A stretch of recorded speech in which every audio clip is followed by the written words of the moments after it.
ফিরে এলাম world cup with JC অনুষ্ঠানে। আপনাদের জন্য একটি প্রশ্ন গেছে। প্রশ্নটি হচ্ছে 1958 এবং 1962 সালে কোন ব্রাজিলীয় তারকা ফুটবলার বিশ্বকাপ জিতেছিলেন? এই প্রশ্নের উত্তর দিতে পারলেই আপনারা পেয়ে যাবেন ময়দান মার্কেটে রকি স্পোর্টসের কাছ থেকে একটি মনোমত জার্সি।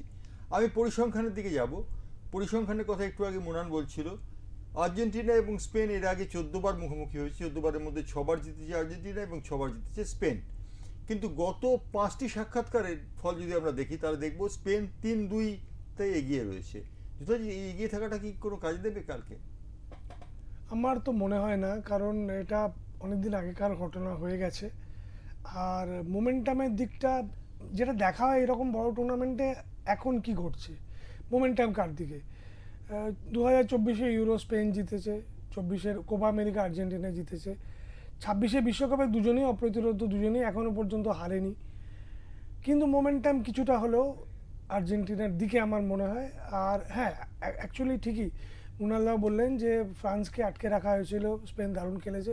কিন্তু আমার একটা কথা গোড়া থেকে আমি বলছিলাম বিভিন্ন ফোরামে, ফ্রান্স কিন্তু খুব কঠিন প্রতিপক্ষ পায়নি স্পেনের আগে। আর্জেন্টিনার র্যাঙ্কিংয়ের বিচার করলে হয়তো আর্জেন্টিনাও পায়নি, কিন্তু কঠিন ম্যাচ খেলেছে ফ্রান্স। কিন্তু কোনো কঠিন ম্যাচ খেলেনি, একদম ইজি তাদের রাস্তা ছিল। মরক্কো অদ্ভুতভাবে দেখলাম প্রায় লড়াই ছেড়েই দিয়েছিল, কোনো খেলাই প্রতিরোধী গড়ে তুলতে পারেনি। পেনাল্টি মিস করার পরেও তারা মোটামুটি এমবাপ্পেকে ওখানে ঘুরে বেড়াতে দিল এবং এমবাপ্পে গোলও করে দিল। তো কিন্তু সেখানে আর্জেন্টিনা দুবার, অলমোস্ট দুবার, একবার তো ইজিপ্টের এগেনস্টে অবশ্যই এবং ইংল্যান্ডের এগেনস্টে একদম পরাজয়ের মুখ থেকে, খাদের মুখ থেকে ফিরে এসছে। সেদিক থেকে বিচার করলে যেটা মুনাল্লাও বললেন, এবং ওদের হারাবার কিন্তু কিছু নেই, ওরা অলরেডি কাপ জিতে গেছে।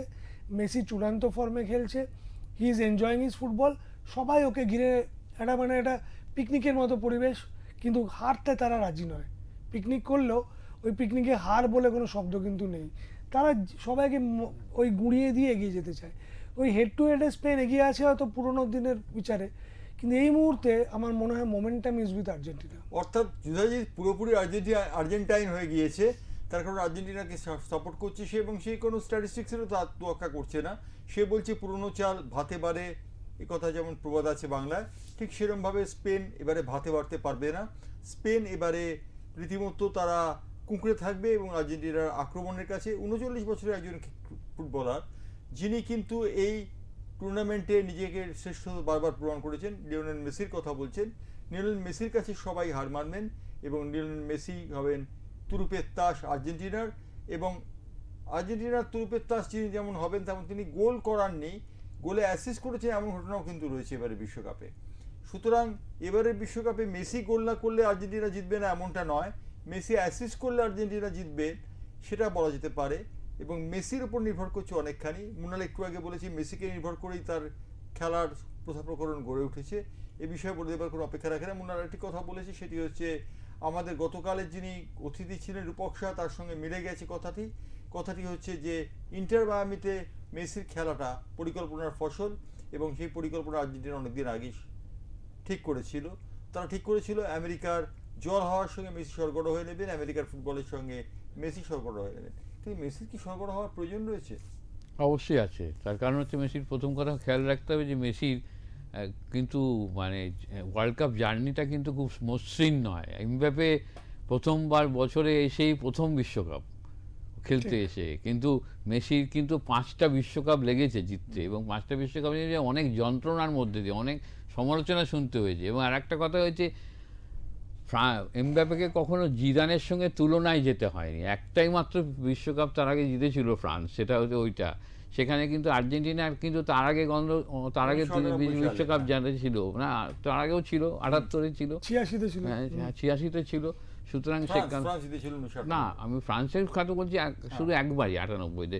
সুতরাং তুলনায় যেতে হয়নি। মারাদোনার সঙ্গে যে অসম্ভব তুলনার যে চাপ মেসিকে পেতে হয়েছে, এই এই জার্নিটা কিন্তু মোটেই মসৃণ ছিল না। ওই জন্য সর্বক্ষণ তুলনা, মারাদোনা মাথার উপর চেপে বসে আছেন ঘাড়ের উপরে, মানে তো এই চাপটা নিয়ে যখন যন্ত্রণার মধ্যে এমন একটা, আপনারা সবাই জানেন যে 2014 সালে যখন আমি নিজে বসে দেখেছি তো স্টেডিয়ামের মধ্যে বসে, যে যখন রিওতে যখন ফাইনালটা হেরে গেল, যখন হ্যাঁ এক্সট্রা টাইমের গোলটা হয়ে হেরে গেল, তখন গোয়েস্কারের গোলে যখন হেরে গেল, তখন টস টস করে চোখ দিয়ে জল পড়ছে। আর যখন রানার্স ট্রফিটা নিয়ে ডাকছে, মেসি যেতে পারছে না, মেসি মানে মনে হচ্ছে বুকটা ফেটে যাচ্ছে। এবং মেসি কিন্তু তারপরে আমরা যেমন ভাবি না যে এই যে মাঝে মাঝে অনেক কথা বলি না, ডিপ্রেশনের কথা বলি, মেসি কিন্তু ডিপ্রেশনে চলে গেছিলেন এবং আমরা খেয়াল রাখি না, খোঁজ রাখি না। এবং এই ডিপ্রেশন থেকে একটা সময় কথা উঠে গেছিল যে মেসি অবসর নিয়েই ফেলবেন, প্রায় অবসর তো নিয়েই ফেলেছিলেন। এবং সেখান থেকে তো তাকে প্রায় মানে বুঝিয়ে কাউন্সেলিং করে তাকে তো আনা হয়েছে ফেরত করে।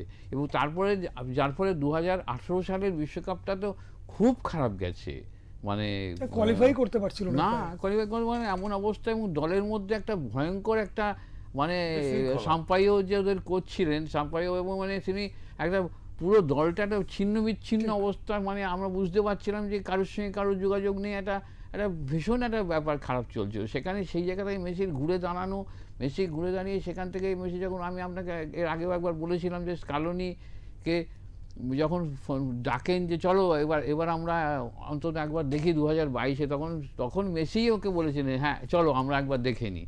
তো ওই যে বললাম যে যেখানে সেই কারণে যে মেসির মধ্যে যে জেদটা এখন কাজ করছে, সেই জেদটা কাজ করছে, মানে এখন কিন্তু ওইটা যেটা জুদাজিত বললেন যে ওকে কিন্তু এটা ফেস করতে হচ্ছে না। আবার একই সঙ্গে ইয়ামালকেও এই ব্যাপারটা, ইয়ামালের মধ্যেও কিন্তু এটা প্রথমবার ইয়ামাল জানে যে তার সামনে অনেকটা পথ পড়ে আছে, হ্যাঁ মাত্র 19 বছর বয়স।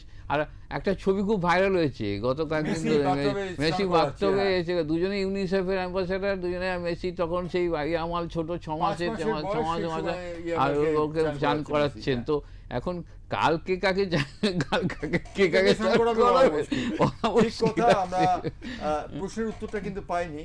1958 এবং 1962 সালে কে কোন ব্রাজিলীয় তারকা চ্যাম্পিয়ন হয়েছিলেন, এই উত্তরটির জন্য আমাকেই নিতে হচ্ছে। জার্সিকে তাহলে আমি পাবো, মনে হচ্ছে জার্সিটা আমি পেয়ে যাবো।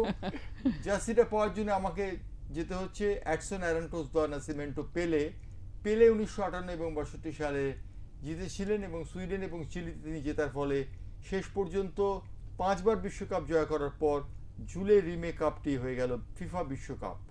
আমি আসবো সেই প্রশ্নে, আপনাদের জন্য একটি প্রশ্ন যাচ্ছি। সেই প্রশ্নটি হচ্ছে জুলে রিমে কে ছিলেন? জুলে রিমের নামে কাপটি হয়েছিল আমরা সবাই জানি, জুলে রিমে কাপ ছিল, কিন্তু জুলে রিমে কে ছিলেন এই প্রশ্ন আপনাকে দিতে হবে 5 মিনিটের মধ্যে। দিতে পারলে আপনি পেয়ে যাবেন রকি স্পোর্টস ক্লাবের কাছ থেকে ময়দানের একটি জার্সি। রকি স্পোর্টস ময়দানের অন্যতম সুপরিচিত একটি সংস্থা যারা জার্সি বিতরণ করে এবং জার্সি বিক্রি করে, এবং সেই জার্সি পরে ঘুরছেন কলকাতা মাঠে, কলকাতার অন্তপক্ষে কম নেয়। এই যে জার্সির কথা এবারে আর্জেন্টিনা না স্পেন, কার জার্সি বেশি বিক্রি হচ্ছে বলে খবর আছে? অবভিয়াসলি এখন আর্জেন্টিনার, কারণ আমি আপনাকে আগেও একেবারে বলেছিলাম যে দেখুন, যতদিন না মারাদোনা মানে এই বিশ্বের দরবারে, ফুটবলের দরবারে হাজির হয়েছেন, ততদিন ভারতবর্ষ ব্রাজিলেরই সাপোর্টার ছিল, ব্রাজিলেরই সমর্থক ছিল, নিঃসন্দেহে সমর্থক ছিল। মারাদোনা এসে পুরো ছবিটা বদলে দেন। এবং আমার মনে হয় আপনি বোধহয় এটাও জানেন, মানে আপনারও জানা আছে যে আমাদের মানে ক্রিকেট আইকন সৌরভ গাঙ্গুলি মারাদোনার ফ্যান হয়ে পড়েন এবং তিনি আর্জেন্টিনার সঙ্গে কথা এবং চাচ্ছেন, যার ফলে এখন এই মুহূর্তে যদি বলেন যে কার স্পেন এবং আর্জেন্টিনার মধ্যে কার জার্সি বেশি বিক্রি হবে বা কে কাউকে পছন্দ করবে, সেটা আর্জেন্টিনা ছাড়া কোনো বলার অপেক্ষা রাখে না। আর্জেন্টিনা ছাড়া বলার অপেক্ষা রাখে না। আর্জেন্টিনার জার্সি সবাই সংগ্রহ করছেন, যুদ্ধাজিত আর্জেন্টিনা জার্সি পরেই বসে আছেন। আমরা সরাসরি, আমি কিন্তু স্পেনের ভক্ত। স্পেনের যে অসাধারণ ফুটবল, স্পেনের যে তিকিতাকার সঙ্গে মিশ্রণ হয়েছে একটা আজকের ফুটবলের অ্যাটাকিং ফুটবল, সেই ফুটবলের ভক্ত আমি। এবং স্পেন কিন্তু রীতিমতো তাদের যথেষ্ট কারিকুরি দিয়ে খেলছে এবং তারা এমবাপ্পেকে খেলতে দেয়নি, ওপেন স্পেস দেয়নি। আমার প্রশ্ন হচ্ছে, ওপেন স্পেস না পেলে মেসির পক্ষে কি সম্ভব হবে কালকে ম্যাচ জেতা? মেসি মানে যেটা দেখে মনে হয় যে খুবই একটা সাদাসিধে শান্তশিষ্ট মানুষ, আদতে কিন্তু একদম ধুরন্ধর। প্রথমে ও চেষ্টা করে মাঝখান দিয়ে ঢোকার, ইংল্যান্ডের ম্যাচে তুমি দেখলে ওকে কীভাবে আটকে দিল 4-5 জন মিলে ঘিরে। তখনও ডান দিকে সরে গেল, কখনো বাঁ দিকে সরে যাচ্ছে, ও একটা কৃষ্ণের মতো ঘুরছে গোটা মাঠে এবং চুপচাপ 60-70% ও জাস্ট হাঁটাহাঁটি করছে, তার মধ্যে জায়গা খুঁজছে, ওপেন স্পেস খুঁজছে। ওকে মার্কিং করা খুব ডিফিকাল্ট। ওকে মার্কিং করতে গেলে 2-3টে প্লেয়ারকে টেনে লতারোদের জন্য ম্যাকঅ্যালিস্টার, আলভারেজের জন্য জায়গা ছেড়ে দিচ্ছে। মেসি কিন্তু ওই ফলস নাইন খেলছে, আগেবারে ডিমারিয়ার রোলটাও প্লে করছে, এবং যখন লাস্ট 10 মিনিট ওকে ঢুকতে দিচ্ছে না চক্রবুয়ের মতো, তখনও অবিশ্রান্ত ক্রস করে যাচ্ছে, মানে ঢেউয়ের মতো এসে আছড়ে পড়ছে। প্রশ্ন মানে তখন 4-5টা গোল হয়ে যেতে পারতো, একটা দুটো পোস্টে লাগলো, একটা গোল লাইন সেভ আমাদের করলো। সঙ্গে একজন কলার রয়েছেন, বলবেন কে বলছেন? স্যার আমি কল্যাণ থেকে কুন্তল চক্রবর্তী কথা বলছি। হ্যাঁ কুন্তল চক্রবর্তী, আপনি প্রশ্নের উত্তরটি জানেন? আমি ফিফার মানে জুয়েলারি মেটার সম্পর্কে বলছি। হ্যাঁ হ্যাঁ বলুন। উনি হচ্ছেন ফিফার মানে প্রেসিডেন্ট ছিলেন, থার্ড প্রেসিডেন্ট 1921 থেকে 1954, সুদীর্ঘ 33 বছর তিনি ফিফা প্রেসিডেন্ট ছিলেন এবং উনি ফরাসি বংশোদ্ভূত। একদম সঠিক উত্তর দিয়েছেন কুন্তল। কুন্তল পেয়ে গেলেন একটি পছন্দসই দলের জার্সি। আপনি কুন্তল কোন দলের সাপোর্টার, কোন দলের জার্সি নেবেন? আমি তো আর্জেন্টিনার সাপোর্টার। আমার ইচ্ছা আছে এবার দলের থেকে কোনো ব্যক্তি যে জার্সি নেওয়া, সেটা আমার পছন্দ সেই ব্যক্তি হচ্ছে লিওনেল মেসি। লিওনেল মেসির জার্সি নেবেন আপনি, অর্থাৎ মেসি 9 নম্বর জার্সি পরে খেলেন বোধহয়, তাই তো? একদমই তাই। অতএব আপনি 9 নম্বর জার্সি চাইছেন আর্জেন্টিনার। আমরা ধন্যবাদ আপনাকে আমাদের সঙ্গে যোগ দেওয়ার জন্য। কুন্তল চক্রবর্তী কল্যাণী থেকে আমাদের সঙ্গে যোগ দিয়েছিলেন এবং জুয়েলারি মের সম্পর্কে তিনি বলেছেন। আপনাদের জানিয়ে রাখবো এই জুয়েলারি মে কাপটি ব্রাজিল 5বার বিশ্বকাপ পাওয়ার পর ফিফা ওয়ার্ল্ড কাপে পরিণত হয়ে যায়। এই জুয়েলারি মে কাপটি 1966 সালে চুরি হয়ে গিয়েছিল এবং সেটি একটি ছাইগাদা থেকে উদ্ধার করে কুকুর, সেই কুকুরটার নাম হচ্ছে পিকল। আমরা সরাসরি চলে যাব মুনালের কাছে। মুনাল, যে প্রশ্নটির উত্তরে আমি খুঁজবো সেটা হচ্ছে 6বার, দুই দলের মধ্যে 14বার সাক্ষাৎকার হয়েছে, 6বার জিতেছে আর্জেন্টিনা, 6বার স্পেন, 2বার খেলা অমীমাংসিত হয়েছে। এবারে কি হতে পারে? না, এত শুরু থেকেই আমি মানে আমরা একটু আর্জেন্টিনার পক্ষে একটু টেনেই কথা বলছি এবং বাজিটা আর্জেন্টিনার পক্ষে ধরে আছি, কিন্তু ওই যে মানে ব্যাপারটা হচ্ছে যে ব্যাপার এখানে একটা জিনিসই রয়েছে যে মানে ওই সবার মাঝখানে একটাই মানুষ, যে লিওনেল মেসিকে বারবার কথায় উঠে আসছে বারবার, যে পার্থক্য গড়ে দিলে তিনি গড়ে দিতে পারেন, না হলে পরে কিন্তু এই পার্থক্য গড়ে দেওয়ার মতো দল দুটো নয়। কারণ আমি একটা কথা আরেকবার বলতে চাই সেখানে, যে 2018 সালে বিশ্বকাপটা, যেটা রাশিয়ায় বিশ্বকাপ ফাইনাল হয়, একমাত্র এই গত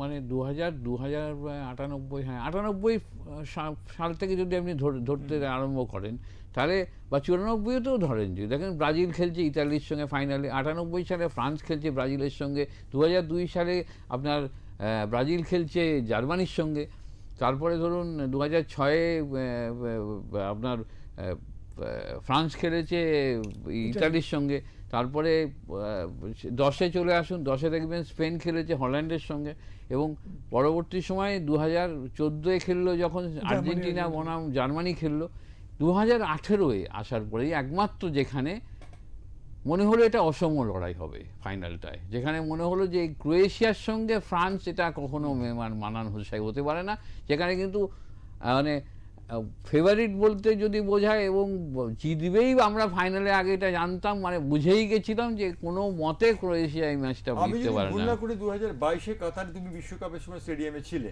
হ্যাঁ, সবকটা দিয়েছিলাম, 2006 থেকে 22 অব্দি ছিলাম। তো এই যে মেসি, ওই জন্যই বলতে চাইছিলাম যে 2018 সালে এসে যেটা প্রথম বললাম, যে কথা আপনি বললেন যে এই 6-6 পরিসংখ্যানে বললেন, আমি পরপর ম্যাচগুলো বলে গেলাম যে প্রত্যেকটা ম্যাচের কিন্তু হ্যাঁ ইউরোপিয়ান ফাইনাল হয়েছে, এবং সবচেয়ে বড় কথা হচ্ছে যে প্রত্যেকটা কিন্তু দল কিন্তু হাড্ডাহাড্ডির জায়গায় ছিল, যে হাড্ডাহাড্ডির লড়াইয়ের কথা আজ আমরা আবার বলছি, কিন্তু 2018 একমাত্র যখন, যেখানে আপনার আমরা পরিষ্কার জানতাম ফাইনালে যাওয়ার আগে, মাঠে যাওয়ার আগে জানতাম যে আজকে ফ্রান্সই চ্যাম্পিয়ন হবে, ক্রোয়েশিয়ার পক্ষে যতই মদরিচ থাকুক ক্রোয়েশিয়া এই ম্যাচটা চ্যাম্পিয়ন হতে পারবে না, জিততে পারবে না, ফাইনাল গেছে। কিন্তু এখানে ওই যে আপনি পরিসংখ্যানে আপনাকে বলে দিচ্ছে, 6-6 পরিসংখ্যান থেকে আপনার বলে দিচ্ছে যে ম্যাচটা কিন্তু এত সহজ হবে না। নিশ্চয়ই ওই ম্যাজিশিয়ান লিওনেল মেসি তিনি থাকবেন, তিনি ম্যাচটা কোনো একটা সময় একটা স্পার্ক দেবেন, একটা স্পার্ক যথেষ্ট, যেটা মারাদোনা দিতে পারতেন, সেই স্পার্কে যেখানে বেরিয়ে যাবে, যেখানে পেলের কথা আসে। হ্যাঁ, কিন্তু পেলের পাশে অসংখ্য ভালো ভালো ফুটবলার থাকতেন। মেসি কিন্তু এমন কতগুলো প্লেয়ারকে নিয়ে খেলছেন, তিনি দল হিসেবে খেলছেন। আবার স্পেনও তাই, স্পেনে কিন্তু কোনো তারকা সেভাবে নেই যে আমার এখন সবে উঠতি তারকা, কিন্তু স্পেনও একটা দল হিসেবে খেলছে। এটা কিন্তু মানে এই ব্যাপারটার জন্যই ওই কেউ কাউকে আগিয়ে রাখতে হচ্ছে, আগিয়ে রাখার লোকটার নাম হচ্ছে লিওনেল মেসি। অর্থাৎ লিওনেল মেসি নির্ভর আর্জেন্টিনা দল। আমরা শেষ প্রশ্নটিতে আসবো। এবারের বিশ্বকাপের শেষ প্রশ্ন আপনাদের জন্য। 2026-এর বিশ্বকাপের বৈশিষ্ট্য একটি ছিল, সেই বৈশিষ্ট্যটি কী ছিল আপনাকে জানাতে হবে। একটি বৈশিষ্ট্য ছিল, সেটি হচ্ছে অসাধারণ একটি বৈশিষ্ট্য, সেই বৈশিষ্ট্য নিয়ে আপনাদের কথা বলতে হবে, আপনাকে উত্তর দিতে হবে। আপনি উত্তর দিতে পারলেই 5 মিনিটের মধ্যে আপনি পেয়ে যাবেন রকি স্পোর্টস ময়দানের একটি সুপরিচিত সংস্থা, তাদের কাছ থেকে একটি মনোমত দলের জার্সি। সরাসরি চলে যাব যুধাজিতের কাছে। যুধাজিৎ, আর্টিফিশিয়াল ইন্টেলিজেন্স এখন খুব সুনাম হয়েছে বনাম, এবং বিশ্বকাপ সম্পর্কে তারা বলছে চ্যাটবট আর্টিফিশিয়াল ইন্টেলিজেন্সের একটি অঙ্গ। এই চ্যাটবট কিন্তু বলে দিয়েছে যে স্পেন 2-1 গোলে ম্যাচ জিতবে। স্পেনের গোলদাতার নামও তারা বলেছে, লামিনে ইয়ামেল গোল করবেন, মেসি পেনাল্টি থেকে গোল শোধ দেবেন এবং শেষ গোলটি করবেন জয়সূচক গোল ওয়াজেদ বাল। এটা চ্যাটবটের হিসেব, তুমি কি বলছো? চ্যাটবট তো প্রথমে আর্জেন্টিনাকে ফেভারিট রেখেছিল একদম শুরুর আগে, তারপরে গ্রুপ ম্যাচ শেষ হয়ে যখন ফার্স্ট নকআউট হলো তখন থেকে ফ্রান্স ফেভারিট সব থেকে ওভারওয়েলমিং। আমার মনে হয় ফ্রান্সের পার্সেন্টেজ ওরা 30% দিয়েছিল, আর বাকি স্পেন ছিল সেকেন্ড 21, থার্ড ছিল England 20 something, fourth Argentina 20 something. মানে সবাই ধরে নিয়েছিল আর্জেন্টিনা ফোর্থ, কিন্তু এখন সে আর্জেন্টিনা সেকেন্ড, এবং তারা রীতিমতো দরজায় কড়া নাড়ছে যে বিশ্বকাপটা আমরাই রাখবো, তোমরা কেউ ঢুকতে পারবে না। চ্যাটবট বলছে অনেকটা, দেখো আমি তো এআই ফিল্ডেও কাজ করি, চ্যাটবট ঠিক সেটাই তোমাকে ফেরত দেয় যেটা তুমি চ্যাটবটকে ফিড করো। ধরো যদি 1 কোটি স্প্যানিশ, 1 কোটি 10 লাখ স্প্যানিশ এটা ফিড করে যে চান্সেস অফ স্পেন উইনিং ওরকম টাইপের কোয়ারি করে, এবং 1 কোটি আর্জেন্টিনীয় বা আর্জেন্টিনার সাপোর্টার কোয়ারি করে আর্জেন্টিনার জিতবার সুযোগ কি, চ্যাটবট দেখলো এরা একটু হলেও এগিয়ে, তো ওই ডেটাটা তোমাকে ফিড করে দিল। হ্যাঁ, ওরা তার সঙ্গে বিভিন্ন জিনিস ফ্যাক্টর করে, ফাইনালের রাস্তায় কারা কীরকম খেলেছে, ফর্মস গাইড কী, এগুলো করে। কিন্তু খেলাটা আমরা দেখেছি সবসময় মাঠে হয়। যদি ফর্ম গাইড বিচার হয় তাহলে তোমার অনেক পুরোনো দিনের কথা বলছি, কোনোদিনও সালকিয়া ফ্রেন্ডস আর ইস্টবেঙ্গলে খেলা ড্র হতো না, কোনোদিনও সোনালী শিবির মোহনবাগানকে হারাতে পারতো না। তো এইগুলো কিন্তু মাঠে সেটেল হয়, এবং মাঠের লড়াইতে যারা এগিয়ে থাকবে তারাই, যাদের মনের চাপ কম থাকবে, যারা ভারমুক্ত হয়ে খেলতে নামবে, এবং যারা পিছিয়ে থেকেও ফিরে আসার কনফিডেন্স রাখবে। অর্থাৎ চ্যাটবটের যে হিসেব, সেই হিসেবকে খুব একটা আমল দিচ্ছেন না যুধাজিৎ। যুধাজিৎ বলেছে তাকে যেমনভাবে ফিট করা হবে সেভাবেই চ্যাটবট উত্তর দেবে। চ্যাটবট কিন্তু উত্তর দিয়েছে যে 17 মিনিটে ইয়ামেলের গোলে স্পেন এগিয়ে যাবে, 58 মিনিটে পেনাল্টি থেকে শোধ করবেন লিওনেল মেসি, এবং 78 মিনিটে গোল করবেন ওয়াজেদ বাল। এই কথা বলেছে চ্যাটবট। চ্যাটবটের এই সিদ্ধান্তগুলো কি সঠিক বলে মনে হয়? এটা তোমার মানে বিভিন্ন ধরনের, যেটা বললাম, প্রজেকশনসের ওপর ডিপেন্ড করে। দেখো এইভাবে 17 মিনিটে বলা কি সম্ভব, এটা কি অমৃতলাল ইমারোলজির মতো এটা অনেকটা, কিন্তু যাই হোক, মানে পলের মতো অনেক। ইটস এ গুড সায়েন্স, কারণ কি তোমার এটাই এখন লোকজন নিয়ে চর্চা করছে। কিন্তু খেলাধুলোর ক্ষেত্রে এরকম কিছু কিন্তু চলে বলে আমার অন্তত মনে অর্থাৎ হয় না। মাঠে যা হবে সেটাই শেষ কথা। মনে হয় কি মনে হয় মাঠে যা হবে একদম সেটাই শেষ কথা, একদম ডেস্ক পারফরম্যান্স একদম শেষ কথা। এবং আমি এটা এটা এটা এটাই একটা জিনিস মেনশন করার আছে সেখানে, যেটা যুধাজিতের সঙ্গে আমি একমত এই ব্যাপারে। সেটা হচ্ছে একটা কিন্তু মনে রাখতে হবে, এবারে কিন্তু আপসেট নেই। হ্যাঁ, এইবারের বিশ্বকাপে কোনো আপসেট হয়নি। এরকম স্পেন ফার্স্ট ম্যাচে ড্র করেছে, বা কেপ ভার্দে বা কাপু ভার্দে যাই বলুন, যে সে 2 গোল খেয়ে তারপর 2 গোল দিয়ে একটা মেসিদের চাপ সৃষ্টি করেছে, কিন্তু এগুলোকে এটাকে কেউ আপসেট বলা নয়। আপসেট কিন্তু প্রতি বিশ্বকাপে একটা করে আপসেট হয় দেখা যায়। একমাত্র এখানে ফেভারিট দল কেউ বেরিয়ে তো যায়নি, কারণ প্রথম কথা হচ্ছে যে জার্মানি সেই জায়গাটা নেই, সেই বেরিয়ে গেছে সেমিফাইনাল থেকে। না, সেটাই জন্যই তো বলতে চাইছি আমি, যেটা বলবার জন্য আমি আপনাকে একটু শেষ করতে দিন আমাকে। সেটা হচ্ছে যে একটা কথা মনে রাখতে হবে, যে এইবারই প্রথম র্যাঙ্কিংয়ে প্রথম 4টে দলই কিন্তু সেমিফাইনালে গেছে। অর্থাৎ মানে কিন্তু বিশ্বের বিচারে নিউমারোলজিকার জন্য দরকার নেই, নিউমারোলজি বা এই যে চ্যাটবট এসবের দরকার নেই। এটা কিন্তু বিশ্বের র্যাঙ্কিং প্রমাণ করে দিয়েছে যে 4টে প্রথম সারির দল, যে যারা প্রথম 4ই আছে, তারাই কিন্তু সেমিফাইনাল খেয়েছে। এবং সেমিফাইনাল যখন খেলেছে তার মধ্যে তো কেউ জিতবে কেউ হারবে, তার মানে 1, 2, 3, 4-এর মধ্যেই তো তারা থাকলো। তার মানে এই তো প্রমাণ করে যে ফুটবলটা ঠিক জায়গাতেই রয়েছে, এবং ফুটবলের মানটা ঠিক জায়গাতে রইলো, কেউ কাউকে আপসেট করে দিতে পারলো না। আমরা প্রশ্নের উত্তরে চলে যাব। 2026 সালের বিশ্বকাপ ফুটবলের বৈশিষ্ট্য কি ছিল, এবারের বিশ্বকাপের বৈশিষ্ট্য হচ্ছে 48টি দল এবারে বিশ্বকাপে অংশগ্রহণ করেছে। এর আগে আমরা দেখেছি 32টি করে দল অংশগ্রহণ করতে। 64 দলের বিশ্বকাপ হতে পারে শতবার্ষিকী বিশ্বকাপে, কি মনে হচ্ছে? না, এটা ফিফা প্রেসিডেন্ট জিয়ানি ইনফান্টিনো একটা মানে একটা প্রস্তাব এসছে, না একজন প্রস্তাব করেছে, সেই প্রস্তাবটা এসেছে হচ্ছে বিভিন্ন জায়গা থেকে। সুতরাং তখন সেটা শুনে তিনি বলেছেন যে যে আমরা এটা ভাবছি, এটা আমরা ফিফা কংগ্রেসের কথা, কিন্তু কিন্তু যে পরিমাণ ম্যাচের সংখ্যা বেড়ে যাবে সেটা কিন্তু, যদিও ওনার ব্যাপারটা হচ্ছে তখন 16টা গ্রুপ হয়ে যাবে, 464টা দল, গ্রুপের প্রত্যেকটা থেকে দুটো করে দল নিয়ে সেটা সরাসরি 32-এ যাবে, কিন্তু প্রথম 64টা দলকে নিয়ে যতগুলো ম্যাচ হবে সেই দলের ম্যাচ সামলানো, এবং তারপরে আবার খেলা হবে।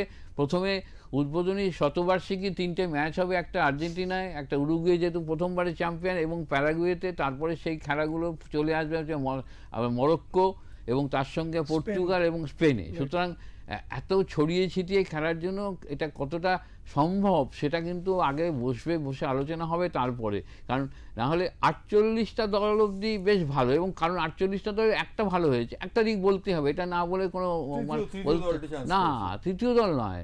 সবচেয়ে বড় কথা, যে দলগুলো কোনোদিন হয়তো সুযোগ পেতই না খেলার, যেমন আফ্রিকার যে, তো এবার তো দেখা গেছে সব কাবো ভার্দে রয়েছে, সেনেগাল রয়েছে, এবং তারপরে আরও মরক্কো রয়েছে, মিশর রয়েছে, যারা কিন্তু নিজেদের যোগ্যতারা বা দক্ষতা ফুটবলাররা দেখার সুযোগ পেলেন, এবং তাতে কী হয়েছে, তারা কিন্তু আন্তর্জাতিক স্তরে বিভিন্ন ক্লাব তাদের ডাকার সুযোগ পেল। আজকে ভজিনার মতো যে কাপবার্দের গোলকিপার, তিনি একসময় 3টে ম্যাচে ড্র করলেন এবং দারুণ দুর্দান্ত খেললেন। আজ যদি তার বয়স 40 হয়ে গেছে, তার পক্ষে হয়তো এখন আর কোনো ভালো দলে যাওয়ার সুযোগ নেই, কিন্তু তিনি যদি এর আগে যদি তার দক্ষতা দেখাবার সুযোগ পেতেন, আজকে যদি তার আগে যদি আর দুটো বিশ্বকাপ আগে 48টা দল হতো, হয়তো তিনি হয়তো দেখা যেত তিনি একটা অন্য একটা দারুণ দলে। এবারে 48টি দল বিশ্বকাপ খেলেছে, এবং আমরা জানি যে বিশ্বকাপের বৈশিষ্ট্যের মধ্যে এটি অন্যতম। আমাদের প্রশ্নের উত্তর এটি ছিল। প্রশ্নটি ছিল যে এবারের বিশ্বকাপের বৈশিষ্ট্য কি? এবারের বিশ্বকাপ হচ্ছে 48টি দল খেলেছে। শেষ প্রশ্নে চলে যাচ্ছি। যুধাজিৎ, আর্জেন্টিনা এবং স্পেন কাল ফাইনাল খেলছে, কি লাস্ট থেকে কি মনে হচ্ছে, খেলার রেজাল্ট কি হতে পারে? আর্জেন্টিনা 3-2 বা 2-1। মুনাল? আমি যেহেতু বলেছিলাম যে এটা অতিরিক্ত সময় গড়াবে, সুতরাং খানিকটা আমি যুবরাজদের সঙ্গে একমত যে অতটা না হোক, আর 2-1 তো হবেই। একজন বলেছেন 3-2, একজন বলেছেন 2-1। আমি কিন্তু চ্যাটবটের সিদ্ধান্তেই অটল থাকছি, স্পেনের অনুকূলে 2-1 বলছি। আমরা আজকে শেষ করব আমাদের এই অনুষ্ঠান ওয়ার্ল্ড কাপ উইথ জেসি। এবং ওয়ার্ল্ড কাপ উইথ জেসি আপনারা দেখলেন, এতদিন ধরে আমাদের সহ্য করলেন, তার জন্য আপনাদের ধন্যবাদ। সেই সঙ্গে কুইজেও আপনারা অংশগ্রহণ করেছেন, তার জন্য আপনাদের ধন্যবাদ। বিদায় নিচ্ছি এই মুহূর্তে ওয়ার্ল্ড কাপ উইথ জেসি থেকে। মুনাল এবং যুধাজিৎকে ধন্যবাদ জানিয়ে ধন্যবাদ, নমস্কার।